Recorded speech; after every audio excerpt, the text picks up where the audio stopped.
आपल्या हक्काचं रोखठोक भूमिका मांडणारं आपलं न्यूज चॅनल नांदणी सुपरफास्ट न्यूज. घटना तुमची, बातमी आमची. ऑपशिंगे मिलिटरी गावाच्या सर्वांगीण विकासासाठी शासन कटिबद्ध. माजी सैनिक कल्याण मंत्री शंभूराज देसाई. ऑपशिंगे मिलिटरी गावाला मोठी परंपरा आहे. पहिल्या महायुद्धात गावातील 46 जवान शहीद झाले होते. आता या गावातील प्रत्येक कुटुंबातील सदस्य सैन्यदलात कार्यरत असून देशाच्या सीमेचं रक्षण करतात. त्यांच्या या बलिदानामुळे आपण सुरक्षित जीवन जगतोय.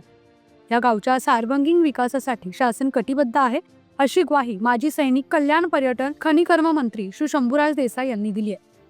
सातारा तालुक्यातील ऑपशिंगे मिलिटरी येथे आजी माजी सैनिकांच्या मेळाव्याचं आयोजन करण्यात आलं होतं. या प्रसंगी मंत्री श्री देसाई बोलत होते. यावेळी पोलीस अधीक्षक समीर शेख, प्रांताधिकारी सुधाकर भोसले, तहसीलदार नागेश गायकवाड, सैनिक कल्याण विभागाचे संचालक दीपक ठोंगे, जिल्हा सैनिक कल्याण अधिकारी सतीश हंगे, गावचे सरपंच तुषार निकम, माजी कॅप्टन उदाजीराव निकम, शंकर माळवदे आदी उपस्थित होते. माजी सैनिक कल्याण मंत्री श्री देसाई म्हणाले, ऑपशिंगे मिलिटरी गावाला सैनिकी परंपरा आहे. या गावातील कुटुंबातील एकतरी व्यक्ती देशसेवा करत आहे. या गावातील माजी सैनिकांच्या शौर्याची माहिती बाहेरील लोकांना व्हावी यासाठी वॉर मेमोरियल तयार करण्यात येईल. यातून युवा पिढीला प्रेरणा मिळून देशसेवेसाठी सैन्य दलात जातील, अशा विश्वासही त्यांनी व्यक्त केलाय. ऑपशिंगे मिलिटरी गावावर प्रेम, आपुलकी व आदर आहे.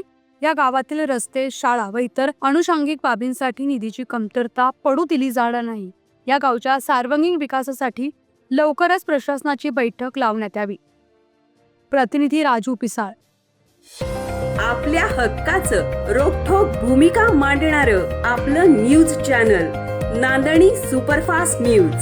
घटना तुमची, बातमी आमची.